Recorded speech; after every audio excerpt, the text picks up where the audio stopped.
साहेब मागील 2.5 वर्षापासून मी पदम इन्व्हेस्टमेंट भूखंड क्रमांक C3B यांनी महानगरपालिकेच्या डम्पिंग ग्राउंडवरती आणि MIDCने जो प्लॉट अलॉट केला आहे त्याच भूखंडावर मंजूर नकाशाच्या व्यतिरिक्त एक्स्ट्रा बांधकाम यांनी केलेलं आहे। याची माहिती यांना मी 2018 पासून दिलेली आहे, परंतु अद्याप याच्यावर या लोकांनी कोणती कायदेशीर कारवाई केलेली नाही। शासनाचा एवढा मोठ्या प्रमाणात जो महसूल आहे तो बुडतोय, कारण तो खूप मोठ्या प्रमाणात बांधकाम करून ती सगळं भूखंड तो वापरतोय, पण ते महसूल न देता हे बेकायदेशीररित्या तो हे सगळं करतोय आणि MIDC जे अधिकारी आहेत त्याला ते पाठीशी घालतायत, कोणत्याही प्रकारची कारवाई त्यावर करत नाही आहेत।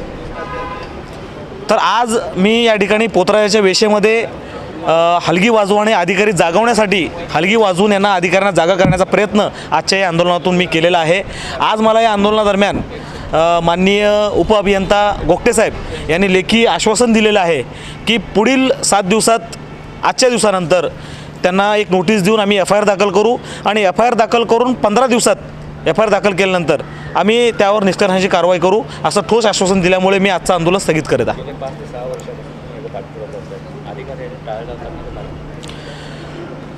गेली 5 ते 6 वर्षे मी या अतिक्रमणासंदर्भात निष्कर्षित करण्यासाठी मागणी करतोय, परंतु अधिकारी याला टाळाटाळ करतायत। याचं एक कारण असू शकतं, एकतरी राजकीय कुठल्या व्यक्तीचा यांच्यावरती दबाव आहे किंवा यांचे त्या जो भूमाफिया आहे त्याच्याबरोबर यांचे कुठेतरी लागेबंदे आहेत, म्हणून महाराष्ट्र औद्योगिक विकास महामंडळाचे अधिकारी आहेत ते कारवाई करत नाही आहेत।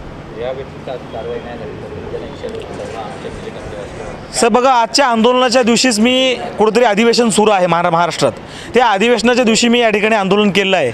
आजचे सर्व व्हिडिओ आणि जी काही बातमी आहे ती आमदारांपर्यंत सुद्धा मी पाठवलेला आहे।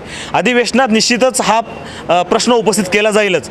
समजा त्याहूनही जर समजा प्रश्न सुटला नाही तर निश्चित स्वरूपात मी पुढील 1 महिन्यामध्ये हायकोर्टामध्ये याच्या संदर्भात PIL दाखल करेन आणि 100% बेकायदेशीर जे बांधकाम आहे ते निष्कर्षित करायला भाग पाडेन।